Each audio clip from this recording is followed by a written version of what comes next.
మనం రాత్రింబవళ్ళు ప్రాణం పెట్టి ఒక పని చేస్తాం, అది ఘోరంగా ఫెయిల్ అవుతుంది. అప్పుడు మనలో చాలామంది ఏమనుకుంటాం, నా రాత బాగలేదు, విధి నాతో ఆడుకుంది, దేవుడు నాకు ఇంతే రాసి పెట్టాడు అని.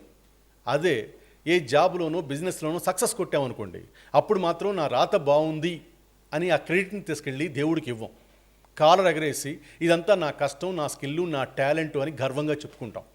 ఒకసారి ఆలోచించండి, ఓడిపోతేనేమో ఆ నిందని తీసుకెళ్ళి విధి మీదకి నెట్టేస్తాం, గెలిస్తేనేమో ఆ క్రెడిట్ని మన అకౌంట్లో వేసుకుంటాం. చాలా కన్వీనియంట్గా ఉంది కదా మన సైకాలజీ. మన ఫెయిల్యూర్స్ని, మన బద్ధకాన్ని కప్పిపుచ్చుకోవడానికి విధి అనే ఒక అద్భుతమైన పదాన్ని ముసుగులా వాడుకుంటాం. ఈరోజు మన ఈగోని పక్కన పెట్టి నిజాయితీగా గుండె మీద చేసుకుని ప్రాక్టికల్గా ఎనలైజ్ చేద్దాం. విధి వర్సెస్ ప్రయత్నం. ఈ భయంకరమైన యుద్ధంలో గెలిచేది ఏది?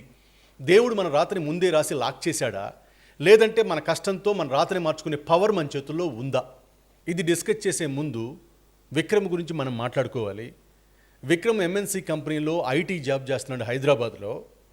7 సంవత్సరాల ఎక్స్పీరియన్స్ ఉంది, 3 లక్షల శాలరీ, లైఫ్ సెటిల్డ్గానే కనిపిస్తుంది.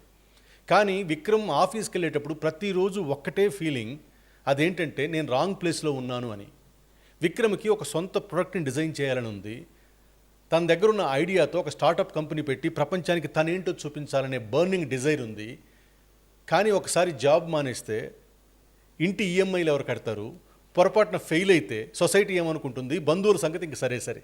సో ఈ భయంతో దాదాపు 5 సంవత్సరాలు గడిచిపోయాయి. అతని అద్భుతమైన డ్రీము అతని ల్యాప్టాప్లో ఎప్పుడూ ఓపెన్ చేయని ఒక చిన్న ఫోల్డర్లో సేవ్లో పడిపోయి ఉంది.